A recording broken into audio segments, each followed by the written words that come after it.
Well, good evening and welcome to the 7 o'clock talk. And, we were just commenting as Libby does laps around the table that Libby likes to make all kinds of noise when we get in front of the camera. Don't know what it is, but if the toy has a squeaker, she was down there squeaking it. And for the rest of the time, she just is a happy-go-lucky dog, goes outside, does her thing. She's a good girl until we turn on the phone. Camera Libby. comes on, and here goes. Amazing. It's like she knows. Libby. Anyway, tonight we're going to talk about diabetes. And we've talked about it before. A couple things. Libby. One is let's first off look at the evidence for diabetes being a disease that lasts forever.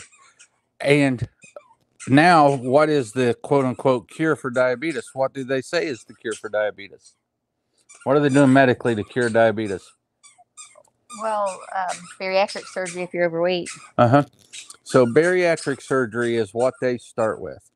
And it absolutely gets rid of the insulin response. It's calorie restriction at an extreme is what that is. Tell them about your person, about the bariatric surgery. What he said the best part of it was. Oh, yeah. So Hang one on of a my minute. patients... Libby. So one of my patients came in today and has had bariatric surgery. And he says to me, "Hey, this is great."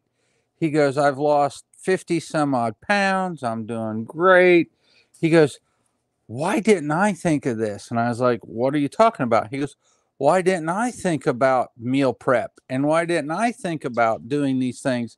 And I just kind of smiled and I was like, they should teach you meal prep before they do the surgery.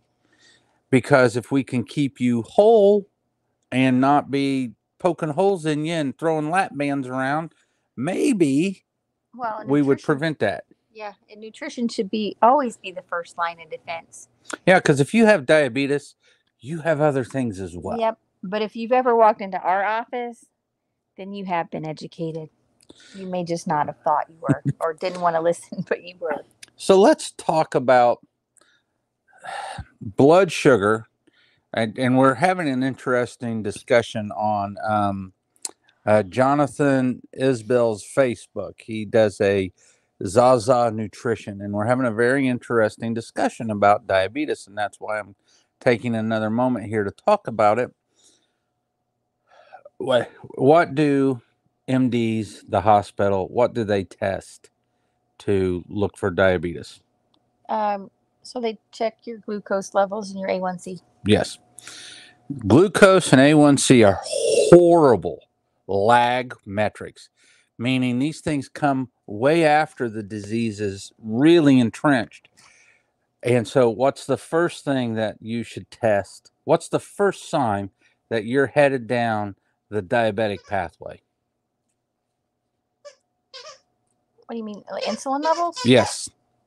So a fasting insulin is one of the very first things that you should do to see if you have diabetes or if you're headed down insulin resistance. Because for the diabetic pathway, when we're looking at that, the diabetic pathway, people start to go hypoglycemic.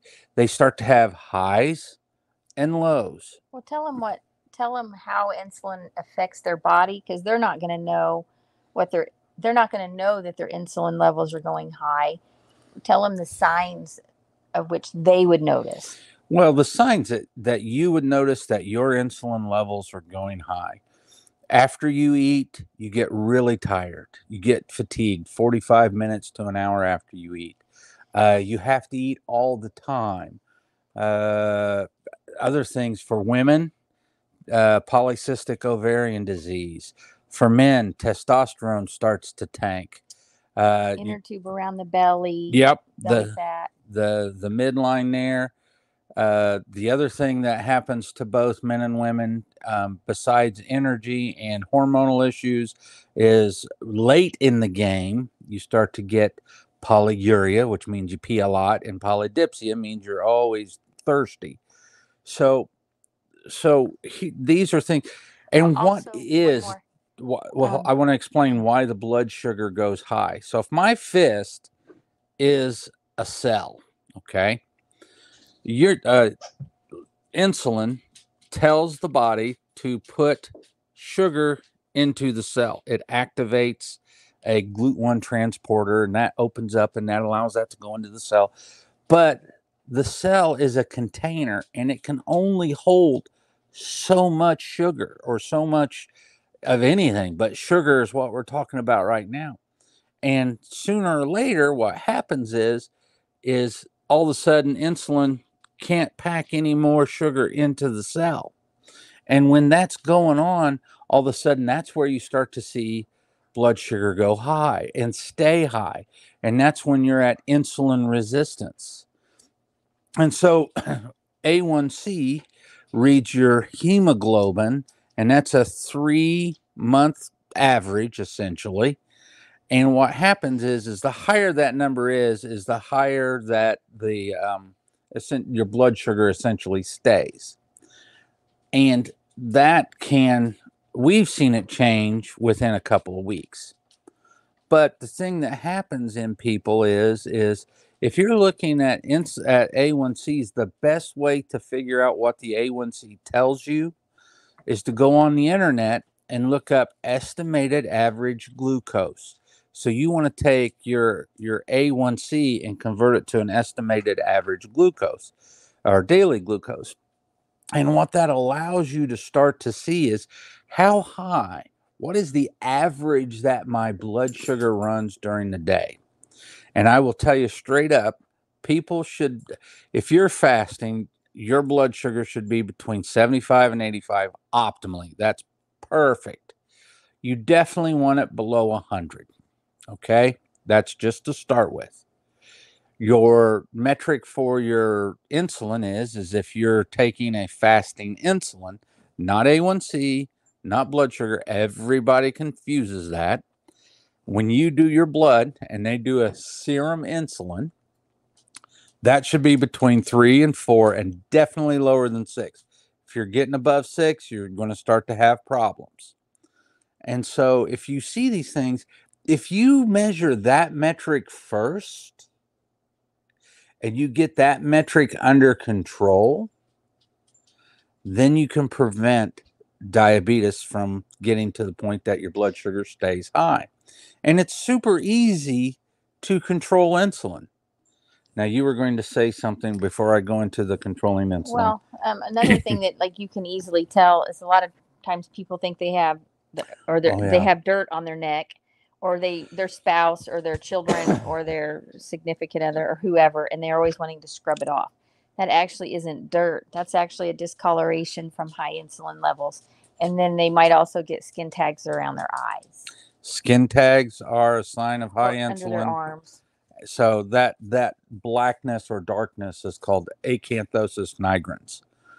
But so how do we control insulin?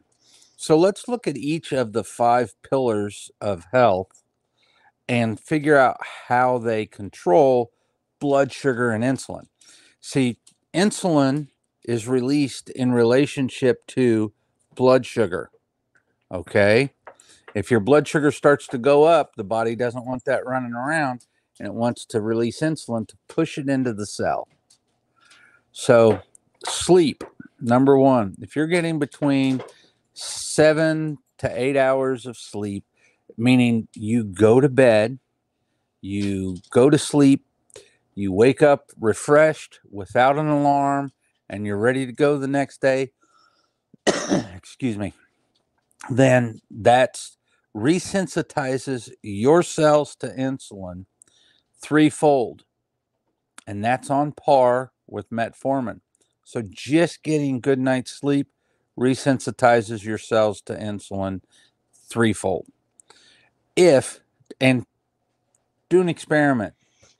Go to bed at 10 o'clock and wake yourself up at 4 and see how you feel that day. And watch what you want to eat. Watch what you crave. So if you don't get enough sleep, if you're only getting 4 to 5 to 6 hours of sleep, then what happens to you is your body will crave simple carbohydrates. So sleep is number one.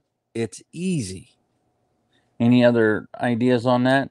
I mean, we could go into how melatonin helps and how these things help, but No, we don't need to complicate it. okay. So next, let's look at movement. We aren't talking about hard exercise here, folks. We're talking about getting out and moving. They say zone 2. So you want to be exercising and you want to be walking and you want to be breathing about like this. If your breathing is labored like that, then you're getting that good zone 2. Your muscles are going to start to become an independent glucose sink. Skeletal muscle does not require insulin to push blood sugar into it. It'll burn it on its own. And so if you do get into weights 2 to 3 times a week, 30 minutes, pretty heavy, the more muscle mass that you have, the more cells that you have to act as furnaces or reactors to burn off blood sugar. But don't use that, oh, I don't have a gym membership or I can't get to the gym as an excuse, because really it's as simple as buying a thing of hand weights or carrying cans and walking up and down your road. Yep. It's really that simple. You just want to get a little bit of a sweat up. Number 3, nutrition. Good God. I don't know how many times, almost daily, I get people that tell me, my doctor says that what I eat doesn't matter.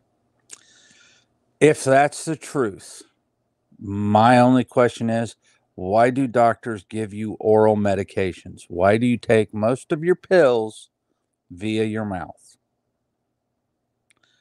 That's because it does matter.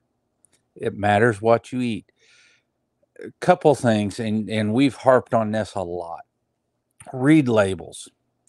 And I'm going to go into it again. Dr. Lustig has a great video podcast on fructose and how fructose hijacks the body system and how it goes through the body just like alcohol. So if you're drinking Gatorades or if you're drinking sodas, if you're drinking anything flavored with fructose, my analogy when I'm talking to my patients is it's like a outside spigot to a house. You have a valve at the house and you have a valve at the end of the hose. When you eat something, and even if you eat protein, if you eat a lot of protein, you're going to stimulate mTOR. mTOR is going to raise blood sugar, whatever. That will eventually cause insulin to go up. So even eating protein, the only thing that you can eat that will not stimulate insulin is fat. But you really can't be healthy just eating fat and just eating protein. You can survive and you can exist, but you won't be optimally healthy. So if you eat something, let's say you eat a lot of protein and you stimulate blood sugar and your glucose starts to rise. That's like going to your house and you turn on the spigot at the house. So that charges the line with insulin.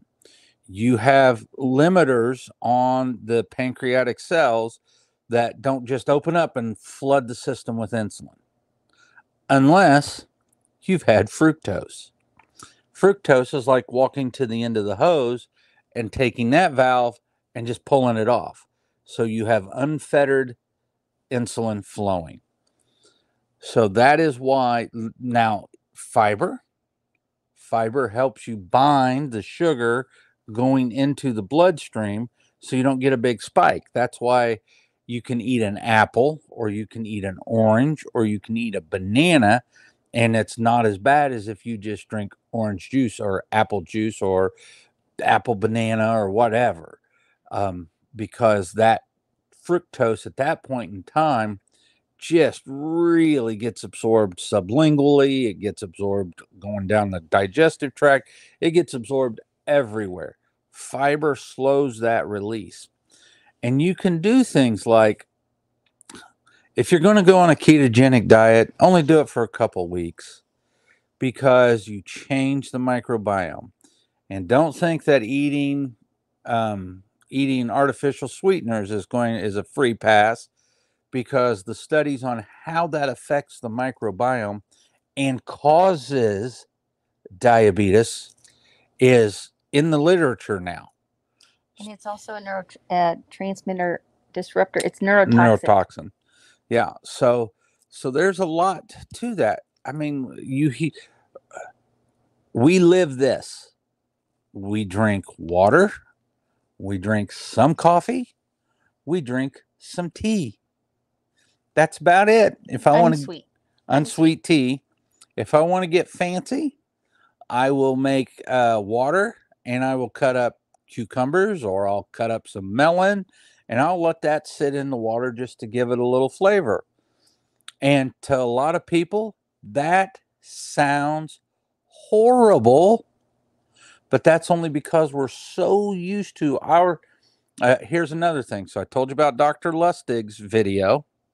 That's on fructose. Google Bliss Point.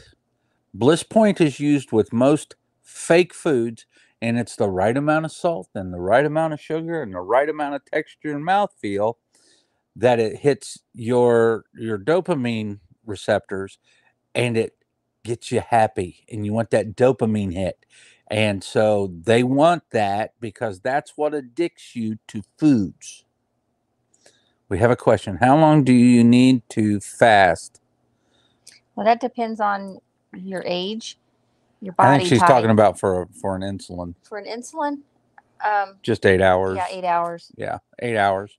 But if you're talking about fasting, like a longer fast. So if you want that to, depends on. Another thing is in America, as far as the nutrition goes, we have access to food 24/7. And at no time in history has food been this available to humans. I saw a statistic the other day. We actually produce enough food or calories in America to feed every human being 500 excess calories. So if you have a 2,000 calorie basal metabolic rate, we have enough to feed everybody 2,500. But everybody's different. She takes about 1,200 calories a day, and she could eat, we produce enough for 1,700 for her and 2,500 for me. But it's not real food. And our bodies aren't used to that. And that causes, so when you eat something that's artificial, it causes stress on the body. And when it causes stress on the body, that will raise blood sugar. And so you want to eat things that your grandmother and your grandmother's grandmother and your grandmother's grandmother's grandmother, you want to eat what they would recognize as food. If an adult or an elder wouldn't recognize it as food, don't eat it. Well, and that makes that vicious cycle. So it raises your glucose, your insulin spikes, it drops your glucose, you're hungry again. So you eat more. And you just get in this vicious cycle. And you got to remember, what I didn't say about this was sugar lasts about 45 minutes in the bloodstream, give or take. Insulin, once it is stimulated, lasts 3 hours.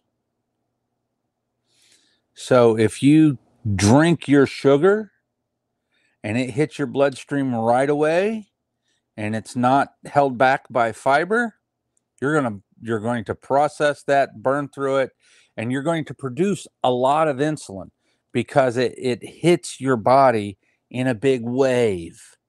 And so your body has to produce a bunch of insulin in a big wave. And then all of a sudden, the sugar's gone and the insulin stays there. Let's see. Oh, so when looking at food, you know, it's tricky. Blanket statements don't work. I was going to talk about food. Take a second. Have at it. Floor is yours. Well, because we used to say, well, people don't know where to start. That's what they usually say. I just don't know where to start. Well, it's just simple. We can make it simple for you. But we used to tell you to shop around the edges of your grocery store. But I've thought about the grocery stores, and we've been to lots of different grocery stores. You can't even really go by that anymore because the first counter you really get to is a Starbucks or a Donuts. So, and then a lot of the newer grocery stores, you walk around the outside and you've got the deli and you've got the pizza and you've got the sushi and you got all that stuff. So traditionally, in a traditionally Not in a set up grocery store, not like the supermarket, not like the supermarkets or whatever you call them. You used to be able to walk around a traditional grocery store and you would have a meat counter, you would have cheese, you would have milk, you would have fresh fruits and vegetables, possibly some fresh baked bread. But when I'm thinking of when I was little and we would walk through the grocery store, the outer three walls were always your meats, your seafood, your fresh meats in the counter, your vegetables, your fruits, your milks, and your cheeses. So if it's packaged by God and you could have picked it up off of a tree, or it's a cut of meat, you're good. It's when you get into the bags, the boxes, and the cans that you're going to find it problems. If it has typically if it has a nutrition facts label and or a UPC code, a barcode. Well, but they do that now on fruits and vegetables and pork and beef and all that. Well, there's no nutrition facts on an apple or an orange, but there is a barcode so they can scan it. But go to a farmer's market. You're not going to find fake food at a farmer's market. And I'm not a big proponent of GMO foods, but if you're going to have to pick one or the other, buy the apple and not the box. Yep. So that, and a lot of people with a little bit of help can just knock it out of the park with those three things. If you have diabetes, and we're going to go into the next, which is stress, and then we're going to go into community. So if you are somebody who's not sleeping and you're somebody who is not exercising at all, not getting walks in, and you're eating crap every day, you can knock it out of the park with restricting your eating window to about 6 to 8 hours, which is pretty easy, and watching what you do, going on walks and getting to bed earlier, and you will start to reset those cells to insulin and your blood sugar will come down. We've seen people in the 3s and 400s drop it down into the hundreds, the low hundreds, below diabetic levels in weeks. With diet alone, without adding anything to that, even including exercise. Now, let's go into the tricky bits. The tricky bits are this: stress. If you are a control freak. Yeah, we're talking about real or perceived stress. Yeah, okay. So let's go at stress like this. If you have mental, emotional, physical, financial, if these are stressors that you have to learn how to handle them. And, when I was in my 20s and early 30s, I had lots of financial stress. And I had to learn delayed gratification, and I had to learn how to save and all of these things because, people don't just give you money anymore. But the other stressors are, if you constantly worry, that affects what is known as the HPA axis. And these are the people that are what if. Oh God, yes. I've been one of them. And I have too. My favorite saying. And I can still be that person sometimes. My favorite saying used to be, hope for the best, but prepare for the worst. So you had to ruminate on whatever the worst is. Now my thing is whatever happens, it's probably not going to kill me. And so far I've been right. So, but We've made it through 100% of the time. yeah, We've survived 100% of the time this far. so far. So when we look at stress, you're always going to have stress. There's always going to be the next bill. A perfect case in point today.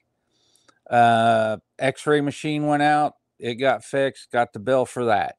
The lawnmower and the tiller just got repaired, and those are fixed and paid for. And so all of these bills just hit today. And there once was a time where I would have been like, oh my God, what's going to happen? And it's not that way anymore. It's more like, okay, yeah, well, luckily I had enough in my emergency Yeah, I was gonna fund. say, not because you that- have an enormous bank account, it's because the way you process it in your own head. Yeah, and that's the thing. It's how you do process it in your own head. And allowing yourself to, one, see the stress and know that it's a stress, number one.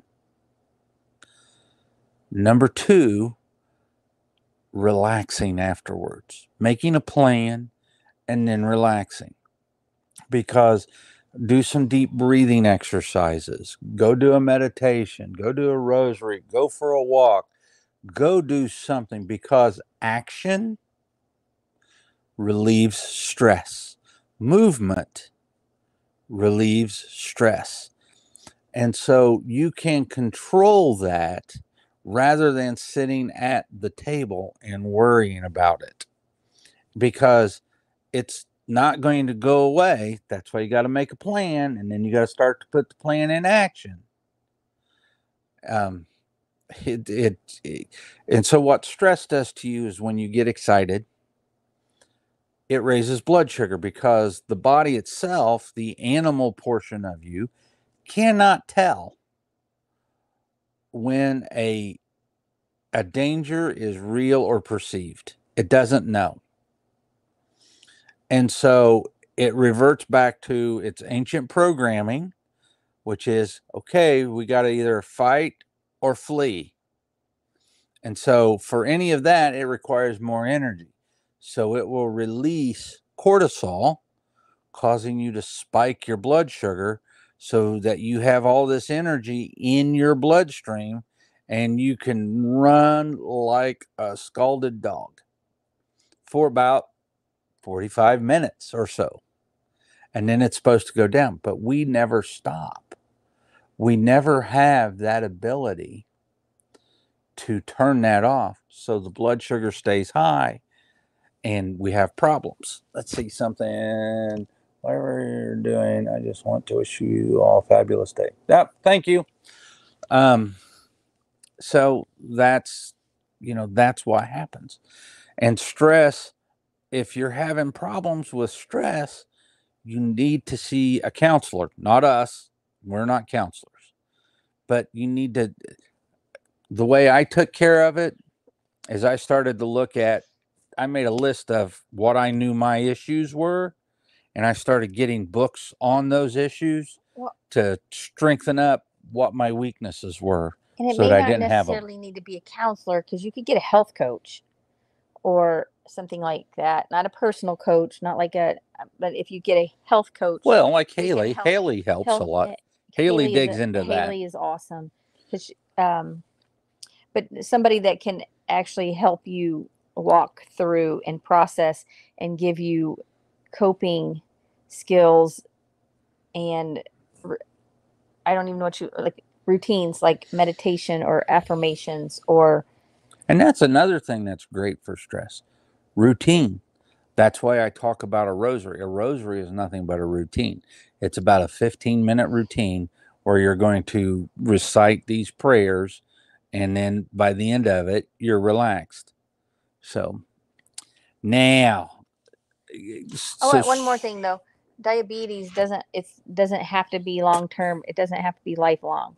Like certain diabetes can be reversed, and most diabetics can help their situation from wherever they start from. Well, and here's something that's very interesting.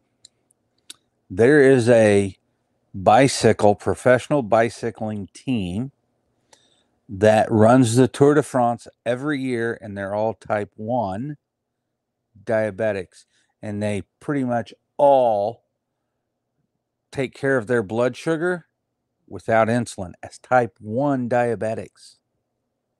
It's crazy. That's somebody who has to really be on the ball. And the last little bit is community. Whoever said you are the sum of your 3 closest friends does not know how true that is. If you are in with a group of people that are nitpickers, that are naysayers, that are negative Nellies or negative Neils, I don't care how you say it, that causes stress. That causes your cortisol to go high. That causes you to worry. Especially if you're around negative people that talk about other people in a negative way. That, in the back of your mind, when you go away from those people, you often wonder, what do they say about me? And so if you're hanging with those types of people, it's time for new friends. Well, and sometimes you don't even know that you're getting in a negative mindset because of the people around you until you've removed yourself. Yeah. And I've been we're all human. We all make mistakes. I don't know anybody that walks on water. Just don't. I've tried. I sank rather quickly. But I've been that person that chimes in, and I don't like that person. And so I typically, anymore, I don't have to do it. But, when I was in my mid 30s and 40s, I resolved to basically, if I say something about somebody and it's a negative, I'm going to go apologize. And I did a lot of apologizing in the beginning. And then after you humble yourself for a while, then you kind of start to get it and you just stop. So that's where community counts. If you're in with a bunch of people that are trying to do better and they're, oh, hey, let's start a food swap and we're all going to make, 5 dishes and then we're going to trade. When everybody is working together and pulling in the same direction, the job's a lot easier. And that's the type of people you want to surround yourself with. So, and on that note, we don't have a community like that yet, but we will be doing a diabetes class coming up. The first 12 people that sign up for it, I think we have 6 signatures so far. We have 12 books, and I think you're going to make 10 or 15 or so. I think we've made 12 cookbooks. 12 cookbooks. So we have 12 cookbooks that we've made that we will give to people that show up. Follow us on Facebook. Follow us on anywhere there's social media, Facebook, Instagram, whatnot. And we will be announcing the class. The class is going to be free. And because we want to educate people, we want to bring people in and teach them how to take care of this themselves before they go cutting on themselves. And we made our recipe book specifically geared towards recipes that were friendly for diabetics, that were super simple, easy to make. You can prepare them in less than 20 minutes. There's 30 of them. It includes lunches, dinners, snacks, and desserts, breakfasts, and I like breakfasts. Yeah, breakfasts. And we worked hard on that, so I think you'll enjoy it. Good Lord, man! If I laughed at myself for all the little foibles that I say. Yeah, I'd be like laughing waspers. constantly. Oh God, don't start the waspers. They are thing. waspers. They are If wasps. they are more than one, they are Wasps. waspers. Have a great evening. And go ahead and follow us, and that way you know when we get ready to do the diabetes class. Thank you.